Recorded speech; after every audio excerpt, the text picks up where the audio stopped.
Baik, Assalamualaikum warahmatullahi taala wabarakatuh.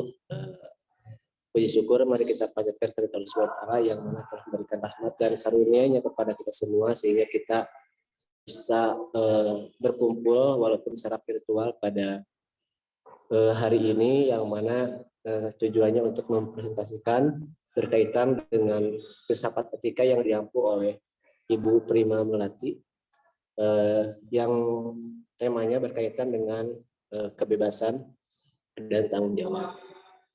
Adapun penyaji pada kesempatan kali ini yakni Saudara Lopi, Saudara Ahmad, saudara saya sendiri Ridwan, lalu Saudara Irfan, lalu Saudari Irna, Kulsum, dan Muhammad Rizki. Adapun untuk materi kali ini berkaitan dengan kebebasan dan tanggung jawab. Untuk materi pertama akan disampaikan oleh Saudari Lutfi. Untuk waktu dan tempat disilakan. Mohon teh slide-nya.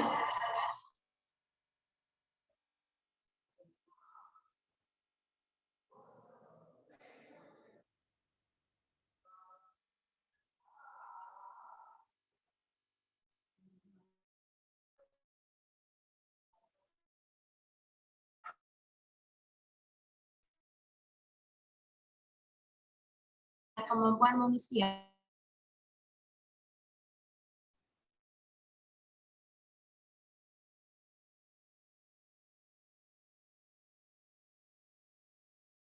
untuk menentukan dirinya sendiri, makna positif dan ada sekalipun seorang individu tinggal bebas di sebuah hutan, tetap akan ada sekelompok hewan yang juga tinggal di hutan itu. Nah, manusia adalah kebebasan. Nah, kata ini yaitu menurut Santre, di mana Santre ini memberikan sebuah penjelasan kepada manusia bahwa dirinya adalah kebebasan itu sendiri. Lebih lanjut mengatakan bahwa manusia dapat didefinisikan sebagai sesuatu kebebasan. Dengan itu corak humanisme dalam manusia itu yaitu mengadakan suatu pilihan atas lain hidupnya sendiri tanpa harus didikte oleh orang lain. Hidup kebebasan itu tidak semua bebas, tetapi masih ada batasan dalam segala sesuatunya. Dari saya sekian, kembalikan kepada moderator.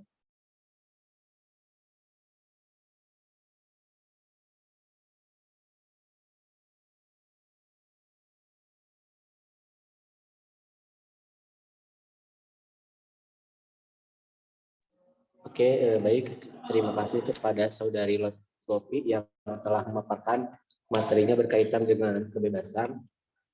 Untuk materi kedua, sama berkaitan dengan kebebasan, akan disampaikan oleh Saudara Ahmad. Untuk waktu dan tempat disilakan. Baik, apakah suara saya terdengar dengan jelas? Jelas, Pak Ceng.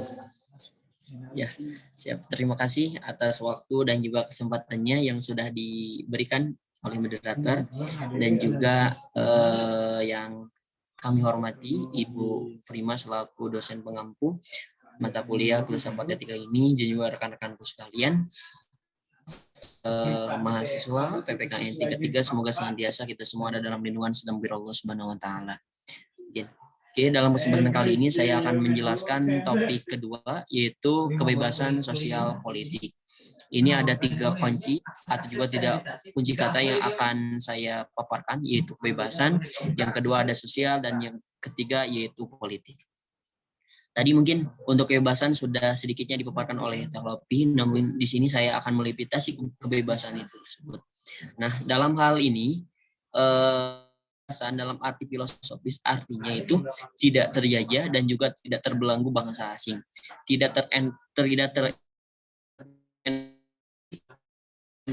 artinya ada yang namanya kemerdekaan, ada yang namanya kebebasan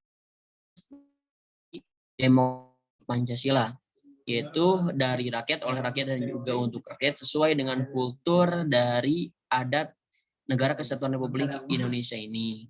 Artinya demokrasi yang sesuai dengan kepentingan demokrasi yang bebas, kaitannya itu terbatas. Ada aturan dan juga sanksi ketika misalkan ada hal-hal yang dilarang dilakukan. Kedua, yaitu yang kebebasan sosial. Yang sosial yaitu bagaimana hubungannya dengan yang lainnya, mana hubungan individu dengan kelompok, kelompok dengan kelompok yang dan lain sebagainya yang menentukan sosial serta pengakuan sebagai makhluk sosial.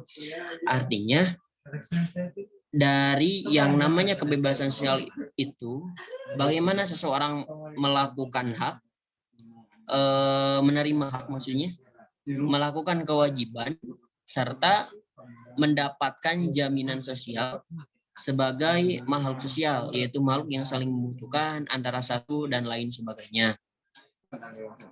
Misalnya manusia bebas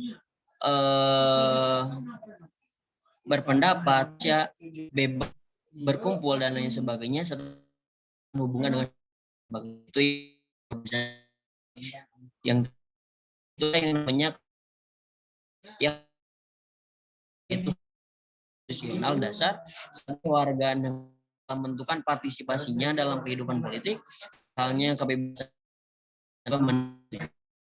ini menjadi landasan konstitusi atau juga hal ihwal yang perlu diketahui bersama.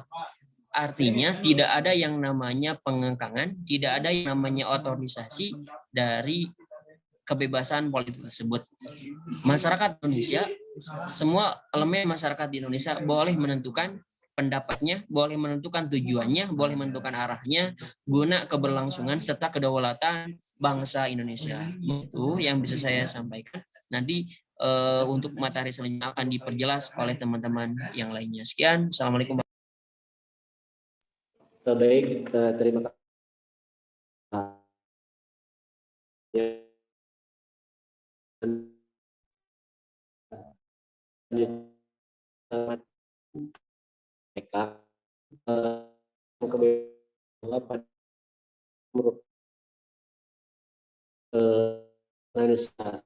Nah, kebebasan dia berpendapat, kebebasan dia berkelakuan sudah ada aturannya berkaitan dengan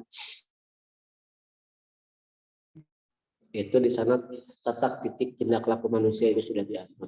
Nah, di sini saya menyampaikan beberapa bentuk kebebasan yang dimiliki oleh manusia. Yang pertama itu kebebasan dari segi kesewenang-wenangan gitu. Nah, kesewenang-wenangan di sini dia itu sudah melekat di dalam diri manusia gitu.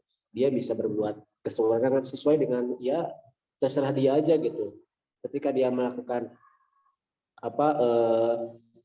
kesewenang-wenangan yang buruk ataupun kesewenang-wenangan yang baik ya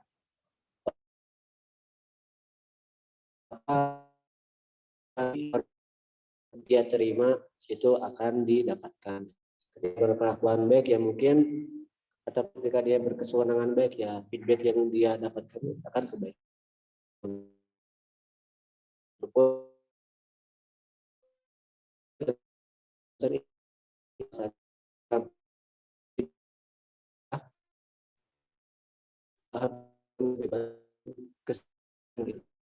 Kesewenang-wenangan itu ada dalam diri ini.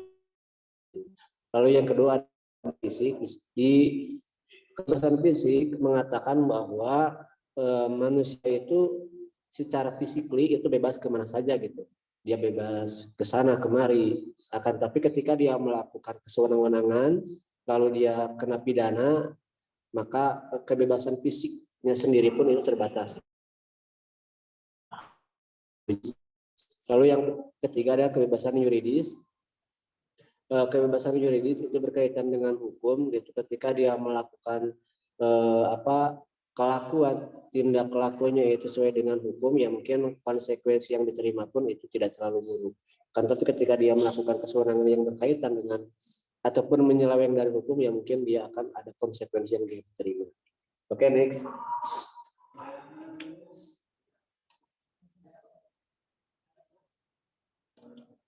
Nah, selanjutnya ada kebebasan psikologis. Ini berkaitan dengan pola pikir atau konstruksi pola pikir kebebasan yang ada di dalam setiap manusia gitu, karena manusia itu salah satu ciri khas itu dengan berpikir berasio gitu. Ketika dia melakukan pikiran ataupun rasionya dengan baik, ya dia pun mungkin konsekuensinya baik. Lalu yang terakhir ada kebebasan eksistensial. Ini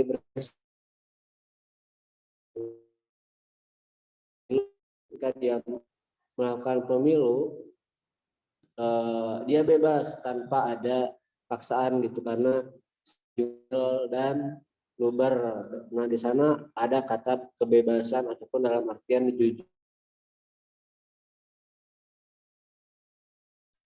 Inti hal pemilu itu kalau pelaksananya mungkin ada saja gitu hal dengan aturan. Ya, saya sampaikan selanjutnya akan disampaikan oleh saudari Irfan. Dipersilakan.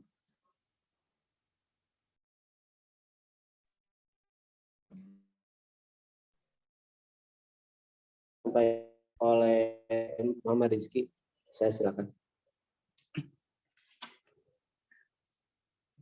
Baik, terima kasih kepada moderator yang sudah memberikan waktu dan kesempatan bagi saya. Baik teman-teman, di sini saya akan menjelaskan.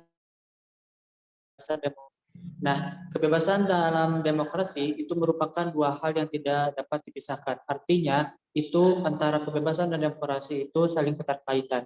Lantaran demokrasi juga merupakan paham dalam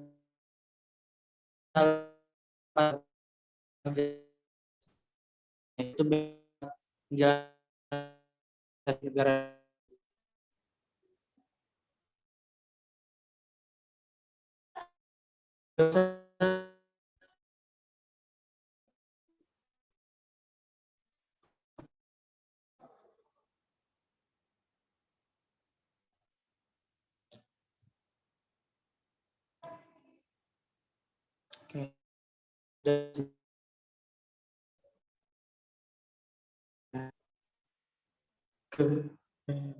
Kebebasan demokrasi. Dan selain itu juga kebebasan demokrasi juga itu adalah dari juga artinya kekuasaan atau juga bisa dibilang hak milik sebuah pemimpin. Mungkin itu yang bisa saya sampaikan. Selanjutnya saya serahkan kepada moderator. Oke, baik. Terima kasih kepada Muhammad Rizky yang telah menyampaikan materinya. Untuk selanjutnya akan disampaikan oleh Irfan.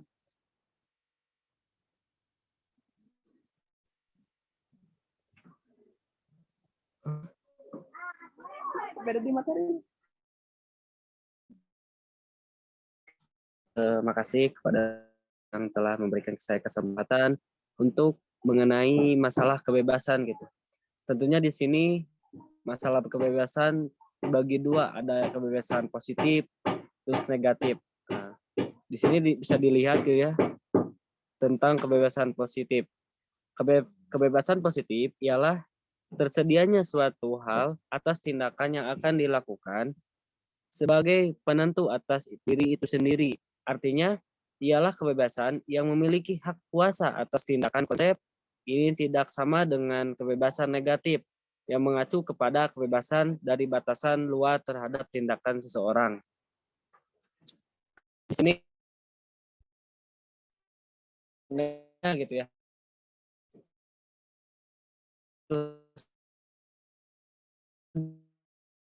Lepas yang orang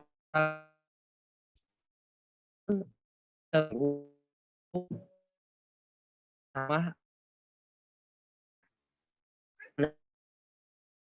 mengulas yang masalah